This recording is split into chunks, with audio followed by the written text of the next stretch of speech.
Ces lignes d'eau seront bientôt vides. Ces élèves sont les derniers à profiter de ces installations. À la fin de la semaine, le Grand Chalet fermera définitivement ses portes. Le collège du Russet, qui organise ici depuis 20 ans un séjour natation d'une semaine, devra désormais faire sans. Sans cette structure, on serait obligé de repasser à des séances hebdomadaires aux piscines de Mèche et aux Fins qui sont beaucoup moins rentables au niveau apprentissage.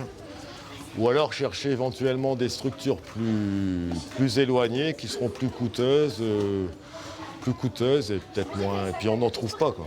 Hamout, c'est pourtant une institution. Classe de neige, classe verte, colonie de vacances, gérée par la PEP, l'association des pupilles de l'enseignement public. Depuis 1976, des milliers d'enfants ont construit ici des souvenirs. Cet hiver encore, l'établissement affichait complet.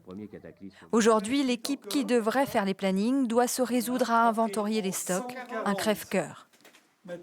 On est déçus. On se dit que c'est la dernière fois qu'on accueille les enfants, la dernière fois qu'on dit au revoir au bus. C'est un peu compliqué de gestion. Faute d'entretien, ces dernières années, le bâtiment se dégrade. Défaut de sécurité, infiltration, il faudrait près de 3 millions d'euros pour le mettre aux normes. L'un des endroits les plus visités de Franche-Comté, la source du Doubs attire énormément de monde. Et puis pour ces enfants qui viennent régulièrement en centre de vacances et puis en classe, on a besoin de ce site. Dans les cartons depuis 2 ans, le projet d'un nouveau bâtiment se fait attendre. Ils nous ont annoncé un nouveau projet pour la fin de l'année.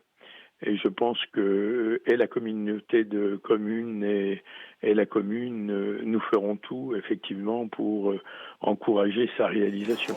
Les classes de neige assurent 30% d'activité à l'école de ski. La fermeture d'un tel site aurait de graves conséquences pour le massif.